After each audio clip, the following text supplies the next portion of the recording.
अपने गुरुवर पंडित विद्यानिवास मिश्र जी का स्मरण कर रहा हूं, क्योंकि भाषा को समझने की, संस्कृति को समझने की, मनुष्य और उसके जीवन को समझने की जो दृष्टि पंडित जी से मुझे प्राप्त हुई, उसी दृष्टि से मैं आज भी आप सभी लोगों के भाषणों को सुन रहा था।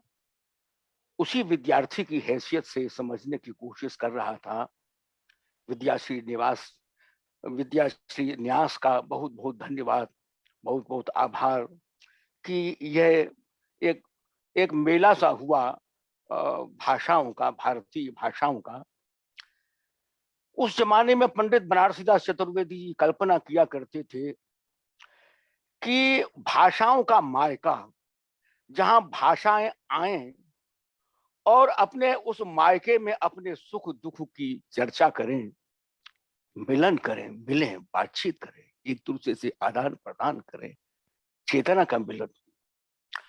और विद्याश्री न्यास के द्वारा आज ऐसा ही अनुभव मुझे हो रहा है कि भाषाओं का वो मायका, जहां भाषाएं आई हैं और अपनी प्यार प्रीत से बतरा रही हैं, बातचीत कर रही हैं, अपने सुख दुख को बांट रही हैं, एक दूसरे से मिल रही हैं। यह संवाद वो साधारण बात नहीं है, संवाद बहुत बड़ी बात है।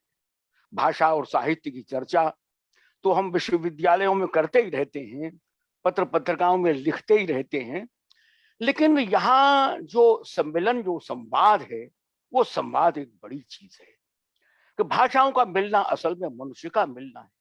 भाषाएं कहाँ रहती हैं? भाषाएं किताबों में नहीं रहती, भाषाएं तो जीवन में रहती हैं, भाषाएं तो मनुष्य में रहती हैं, और मनुष्य का मिलना भाषाओं का मिलना है। आपने जितनी भी बातें ये बताई हैं कि किस प्रकार से कुमाऊनी पर प्रभाव पड़ा, क्यों प्रभाव पड़ा? कि मनुष्य यहां से वहां गया, वहां से वहां गया, मनुष्य मिला, मनुष्य मिला, इसलिए आदान प्रदान हुआ, इसलिए प्रभाव पड़ा। इसी प्रकार से दूसरी दूसरी भाषाओं की जो बात आपने कही है, वो तो मनुष्य की बात है, मनुष्य के जीवन की बात है। भाषाओं का संबंध अविच्छिन्न संबंध है मनुष्य से, मनुष्य के जीवन से। तो भाषाएं जुड़ी हुई हैं मनुष्य के जीवन से, मनुष्य के जीवन से जुड़ी हुई है। मनुष्य चलता है, भाषाएं चलती हैं, मनुष्य मिलता है, भाषाएं मिल जाती हैं। अब आज जो मुझे जो दो भाषण सुनने को मिले, वैसे तो ये सभी भाषणों के पर मैं थोड़ी थोड़ी सी बातें अब कहने की कोशिश करूंगा, लेकिन जो दो भाषण मुझे सुनने के लिए मिले, वो जो एक तो था जो मेघालय की जनभाषा पर श्रुति पांडे जी का, और दूसरा महत्वपूर्ण जो भाषण मैंने सुना, बड़े गौर से सुना, उनको नोट्स भी लगाता रहा, वो प्रोफेसर माधवेंद्र प्रसाद पांडे जी की पूर्वोत्तर भारत की भाषाओं पर था। और जो दर्द माधवेंद्र प्रसाद पांडे जी ने जो व्यक्त किया, वो दर्द, वो मनुष्य की पीड़ा है, मनुष्य का दर्द है। वो किस प्रकार से कहां कहां से घूम घाम करके वे यहां आकर के बसे, और आज वे समझते हैं कि हमारे सामने अस्मिता का संकट है, हमारी भाषाओं की, हमारी संस्कृति के सामने अस्मिता का संकट है। अब ये जो संकट की बात, ये जो दर्द की बात पांडे जी ने कही, ये कोई साधारण बात नहीं कही थी, ये असाधारण बात है, वही मनुष्य के दर्द की बात है। क्यों? अच्छा, क्यों मिशनरी के लोग वहां पहुंच गए और क्यों हम नहीं वहां पहुंचे? ये भी अपने लिए सोचने वाली बात है कि आज भी वो यदि ये समझें कि हम मुख्य धारा से अलग हैं, तो ये कमजोरी हमारी है। हमारे लिए ये चाहिए, क्योंकि ये जो पीड़ा, ये मनुष्य की पीड़ा है, मनुष्य की दर्द की पीड़ा है। तो खैर, मैं ये कह रहा हूं कि आज जो मैंने व्याख्यान सुने हैं, एक विद्यार्थी की हैसियत से सुने हैं।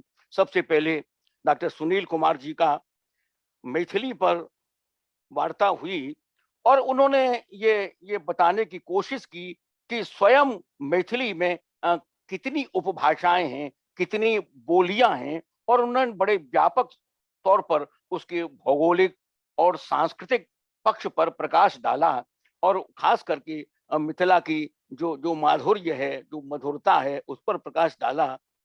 तो दूसरी बात फिर भाषा की वैविध्य और भाषा की प्रयोगशाला पर बात आकर के रुकी, वो माधवेंद्र प्रसाद पांडे जी की थी।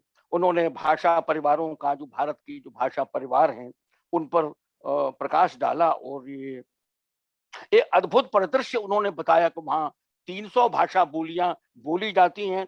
अरुणाचल की जो 25 जनजातियां हैं और अ, वहाँ असम में अहोम बोली है, अहोम जो भाषा है, या बोडो समूह की जो भाषा है त्रिपुरा तक की। लेकिन वहाँ राम कथा और रामायण का जो सूत्र है, वो सूत्र मनुष्य और मनुष्य को मिलाता है। जहाँ परिधियां टूट जाएं, जहां दायरे टूट जाएं, मनुष्य और मनुष्य मिले, कोई ऐसा आधार बने, तो वो आधार हमें राम कथा के रूप में मिला। सांस्कृतिक सूत्र है, वो मिलाता है। तो वो सांस्कृतिक सूत्र वहां तक पहुंचा और ये बड़ी महत्वपूर्ण बात उन्होंने कही। तो उन्होंने नगा समूह के, उन्होंने वाचिक परंपरा की बात करी, कुकी जनसमूह की बात करी, मणिपुरी, खासी, भूटिया, नेपचा, ये सारी इतनी महत्वपूर्ण बातें थी, इतने महत्वपूर्ण सूत्र थे, तो मेरे लिए तो बहुत कुछ उनमें नया भी था। एक विद्यार्थी के, एक लोक संस्कृति का विद्यार्थी होने के नाते मैंने बहुत ध्यान से इन बातों पर गौर किया और मैं चाह रहा हूं कि इन बातों को और अधिक बढ़ाया जाए। उस भाषा परिदृश्य को, पूर्वोत्तर भाषाओं की उस पीड़ा को हम संवेदना के साथ ग्रहण करें। डॉक्टर श्रुति पांडे जी ने मेघालय की जनभाषाओं में खास करके खासी और गारो भाषाओं पर, उनके साहित्य पर, उनकी लोक संस्कृति पर, उनके उनके राष्ट्रीय स्तर पर जो पहचान बनी है खासी भाषा की, उस पर उन्होंने प्रकाश डाला। मेघालय की जनजातियों, उन जनजीविका की जो उन्होंने बातें की, वो कितनी महत्वपूर्ण बातें उन्होंने करी थी। डॉक्टर सुनील शर्मा जी ने बुंदेली बुंदेली पर प्रकाश डाला और छत्रसाल की बात करी, उसकी भौगोलिक स्थितियों की, उनके जनपदों की बात करी, उनके व्याकरण की बात करी, उनके आल्हा आल्हा महागाथा की, आला लोक गाथा की चर्चा की। वो अत्यंत महत्वपूर्ण बात उन्होंने कही थी। डॉक्टर विद्या बिंदु सिंह जी तो मेरी गुरु बहन हैं और उन्होंने जो अवधि साहित्य की परंपरा पर जो प्रकाश डाला, बहुत विस्तार से उन्होंने गुरु गोरखनाथ से लेकर के कवि रामनेश त्रिपाठी की बात लेकर के वंशीधर शुक्ल, रमई काका और पढ़ीस जी लोक कवि हैं, उन पर उन्होंने जोर दिया। और मुल्ला दाऊद, चंद्रायन, ब्रजावधि की बात उन्होंने करी, जगदीश पीयूष की बात करी। ये ब्रजावधि की बात का ब्रज और अवधि के बीच भेद नहीं रहा। तुलसीदास का जब उन्होंने संदर्भ दिया था कि किस प्रकार से ब्रज और अवधि दोनों के बीच जो परिधि थी वो मिट गई, और ब्रजावधि ब्रजावधि बन जो उन्होंने कवितावली जो लिखी तुलसीदास जी ने, जो रामचरित मानस की रचना की, और उन्होंने जी, कुतुबन के मृगावती, उनके बहुत से ऐसे संदर्भ दिए कि यदि उनको विस्तार से हम देखें तो बहुत, तो उनके प्रति मैं बहुत ही आदर भाव व्यक्त कर रहा हूं। तो इसी प्रकार से कुमाऊनी के लेकर के करुणा पांडे जी ने, और जो वो भी उन्होंने आखिर में आकर के जब ये बात कही कि कितने जो कुमाऊं के जो साहित्यकार हैं, उन्होंने हिंदी की समृद्धि की, वहाँ कुमाऊं और जो भाषा हिंदी का जो संबंध है वो किस प्रकार से एक बन रहा है, एकात्मता आ रही है, क्योंकि यही बड़ी चीज है, एकात्मता बड़ी चीज है। तो इस प्रकार का उन्होंने जो प्रभाव डाला, अपना अपने प्रकाश डाला अपने कुमाऊं और हिंदी के संबंध को लेकर के, और अनेक ऐसे सांस्कृतिक संदर्भ दिए, गोरखनाथ का भी संदर्भ दिया, गोमानी का भी संदर्भ दिया। तो ये सभी संदर्भ मेरे लिए अत्यंत महत्वपूर्ण संदर्भ थे। और प्रकाश उदय जी का जो की जो वार्ता थी वो तो बड़ी विचारोत्तेजक थी। और उन्होंने जो जनपदी, अंतर जनपदी, और जो ये इन्होंने जो बातें की कि भाषा, अब भोजपुरी के भौगोलिक स्थिति की उन्होंने बात कही कि वो कितने ही प्रदेशों से जुड़ी हुई बात है। तो वह यहाँ भी वही बात आती है कि अब भोजपुरी तो आदमी है, भोजपुरी तो जीवन है। अब वह जो आदमी है यदि वो मॉरिशस चला जाता है तो भोजपुरी वहां चली जाती है। तो अब आदमी चल रहा है, भाषा चल रही है, तो आदमी की वो पहचान, आदमी की शक्ति, आदमी का प्राण वो जो भाषा में है। समय बहुत हो चुका है, तो ब्रज भाषा की 2-3 बातें मैं कहना चाहूँगा। मैं भी यही मान रहा हूँ कि ब्रज ठीक है, गुरुवर विद्यानिवास मिश्र जी ब्रज में रहे, आगरा में केएम इंस्टीट्यूट के डायरेक्टर के रूप में रहे, और जितने समय रहे उनका ध्यान ब्रज पर केंद्रित रहा। सत्यनारायण कविरत्न की ग्रंथावली का या ब्रज शब्दकोश का दूसरे दूसरे जो काम किए, वो उन्होंने ऐसी स्थिति में किए जैसे वो स्वयं ब्रजवासी हैं। ब्रज उनमें ओतप्रोत हो चुका है। अब वहां उनके साथ बैठ करके वो उनके साथ निरंतर संवाद, और ब्रज साहित्य मंडल के वो कार्याध्यक्ष रहे, ब्रज साहित्य मंडल कार्याध्यक्ष रहे। लेकिन वो ये कहते थे, ब्रज मेरे लिए असीम है। ब्रज है जहां सीमा टूट जाए, जहां परिधियां टूट जाएं। तो ठीक है कि आज ब्रजी जनपदी ये बोली है, लेकिन जो मनुष्य का जो मिलन है, सम्मिलन है, मनुष्य की जो पीड़ा है, बात यह है कि बोली जब तक एक क्षेत्र में है, एक क्षेत्र की सीमाओं से, एक क्षेत्र की जीवन समस्याओं से जुड़ी हुई है, तब तक वह बोली है। लेकिन जब उसके सरोकार व्यापक हो जाते हैं, जैसे जैसे उसके सरोकार व्यापक हो जाते हैं, वो अपनी परिधि को तोड़ती है। ब्रज भाषा कहते हैं, पुराने संदर्भ में ब्रज बोली नहीं, ब्रजी नहीं, ब्रज भाषा शब्द मिलेगा। क्यों? तो भिखारीदास ने कहा था, ब्रज भाषा है तो ब्रजवास ही न अनुमानू। ये मत समझना कि ब्रज भाषा ब्रज की बोली है।